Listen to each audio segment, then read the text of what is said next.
आजकल जो तुम लोगों को मैं देखता हूँ कि आज शादी हुई 2 महीने बाद पता चला तलाक। रिश्ते निभाने से निभाए जाते हैं। मर्द को चाहिए कि वो औरत की समझे, औरत को चाहिए मर्द की समझे।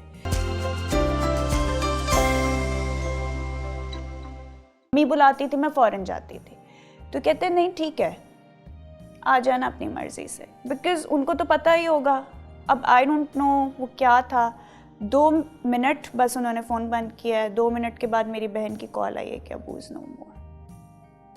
और अम्मी अंदर गाड़ी में सो रही थी। सिर्फ उस 10 मिनट में, वो 10 मिनट में वो अब्बू से नहीं मिली। लास्ट उनका जो है गुड बाय आमने सामने नहीं हुआ, तो वो उस चीज़ को लेके अभी तक ऐसे ही है। तो यार ये रिग्रेट होती है ना कि मैं उनसे मिल लेती। वो जा रहे थे, मुझे क्या पता था वो जा रहे हैं। तुम तो ये रिग्रेट मत रखना।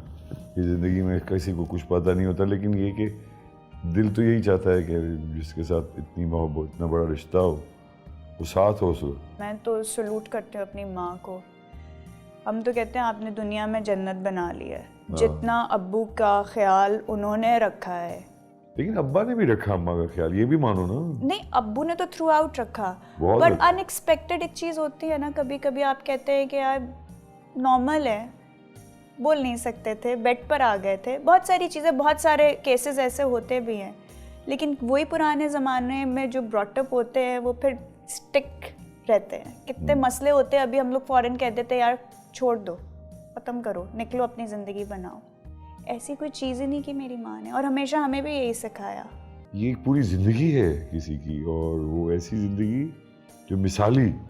हम लोग बातें करते हैं, किताबें पढ़ती हैं, आजकल के जो रिश्ते हैं मदिया, आजकल जो तुम लोगों को मैं देखता हूँ कि आज शादी हुई 2 महीने बाद पता चला तलाक, और तीसरे महीने चौथी शादी। अजीब सी सिचुएशन। या गलत मैं कह रहा हूँ? अम्मी ने हमें यही सिखाया है कि रिश्ते निभाने से निभाए जाते हैं। तोड़ना चाहोगी तो सेकंड्स में टूट जाएंगे, ख़त्म हो जाएंगे। शादी करनी है तो शादी से पहले समझो आदमी की नेचर भी, और आदमी को चाहिए कि वो औरत की समझे। मर्द, आदमी से मुराद मर्द, हाँ, मर्द को चाहिए कि वो औरत की समझे, औरत को चाहिए मर्द की समझे। अम्मी ने अब्बू की नेचर समझ के ज़िंदगी गुजारी और अब्बू ने अम्मी की, इसलिए शायद इतने मसले भी नहीं हुए। जहाँ लड़ाइयाँ नहीं हुई इनकी? बहुत होती थी लड़ाइयाँ, तो नॉर्मल थी ना। हैं? हाँ, लड़ाइयाँ हमारी मियाँ बीवी की होती है। शरीफ आदमी है मतलब। अब लड़ाइयाँ तो करेंगे ना। तुम किस तरह से करते थे लड़ाइयाँ? अब्बू लड़ाई करने, मतलब तुम्हारी वालदा तो बोले जा रही हैं, वो क्या कैसे? यस यही था। और अम्मी भी इशारे करी होती थी, या आप गलत कह रहे हैं। अच्छा। यहाँ पे मैं ठीक हूँ, मैंने सही बात की है। वो कहते थे नहीं, लॉजिक लाओ, कोई और बात, गलत बात कर रही हो तुम। तो इनकी ऐसे लड़ाई होती थी, फिर हम बीच में मीडिएटर्स आते थे। बस। लेकिन आपकी जिंदगी में तो long silences, right? Because he couldn't speak, so he would speak with word, you know, with hands and all. तो घर में ज्यादातर खामोशी। हम, आपको लगता है खामोश बच्चियां होंगी? मेरे जैसी मुझे नहीं लगता ना, मुझे बेइज्जती तो पूछ रहा हूँ। अब्बू ने कहा मेरे पास ज़बान नहीं, मेरे बच्चों के पास होनी चाहिए। ये बात सच है। They should fight for their rights।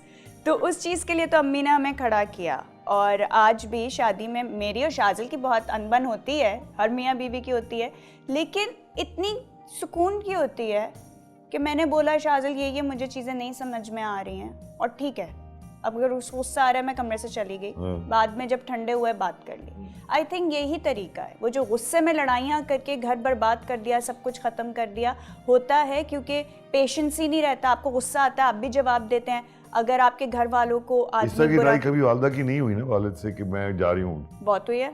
घर में बैग उठा के पैक करके बाहर नहीं निकली बस। मजे अब्बा रोक लेते थे। हाँ। पाँव पड़ जाते थे। अब्बू कहते तो सॉरी। हैं? अब्बू सॉरी दोनों में से सॉरी कौन कहता? अब्बू। अम्मी बहुत स्टबर्न है। हाँ। अम्मी अपनी बात मनवाती थी हमेशा। और अब पछता रही होंगी कि क्यों मनवाती?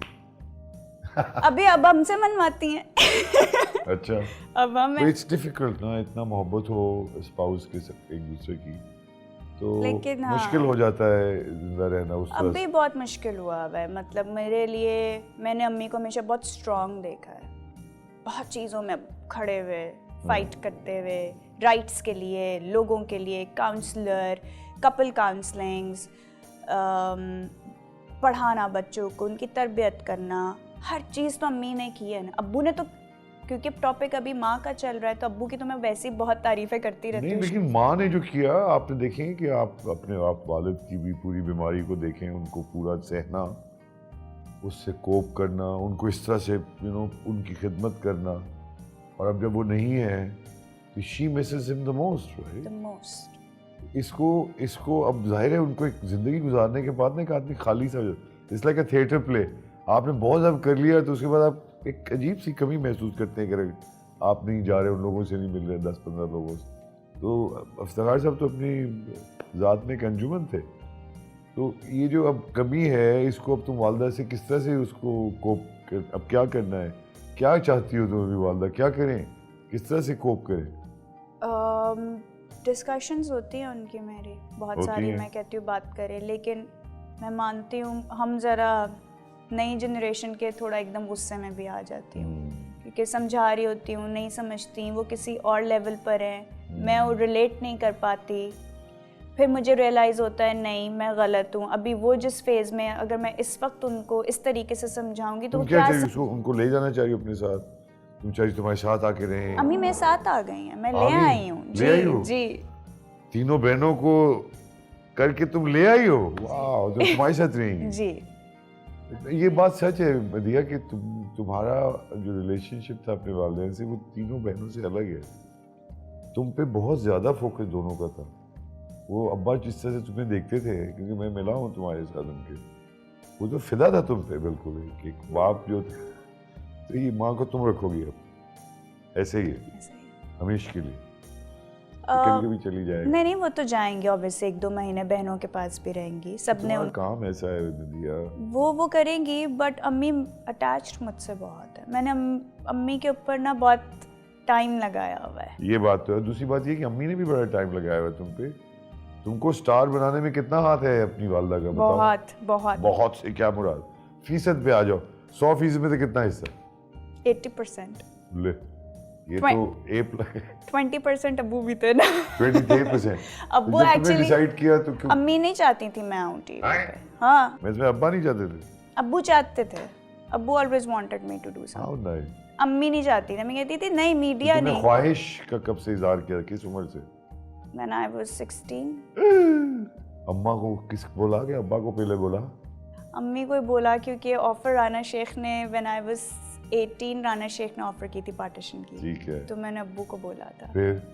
तो अम्मी ने कहा था ओवर माय डेड बॉडी, ऐसा ओवर माय डेड बॉडी आ गई थी। इतना बड़ा डायलॉग बोल दिया। मैंने कहा अब्बू ये ओवर माय डेड बॉडी तो नहीं हो सकता, इस तरह तो मैं आगे काम नहीं कर सकूं। ये बड़ा अजीब बात हो जाती है बुदिया कि एक मर्द जब इजाजत दे दे औरत को तो वो कुछ ज्यादा ही आगे चली जाती। अब्बा को इजाजत लेनी पड़ी अम्मा से, ये नहीं कि अगर मैं ड्रामा बनाऊं तो अम्मा तुम्हारा वडेरा है इसमें। यस। ओह मैं नहीं करन दिया। हाँ अम्मी वडेरा है, अब नहीं है लेकिन अम्मी वडेरा थी। मारा भी इन दोनों में से किसी ने? मुझे मार नहीं पड़ी कभी, अम्मी से अब्बा से कोई हल्का सा थप्पड़, कोई हल्की सी लात? एक दफा भी नहीं। और ये कोई झूठ नहीं है, वाकई नहीं पड़ी, क्योंकि 3 बड़ी थी ना मार खाने। डांटे पड़ी?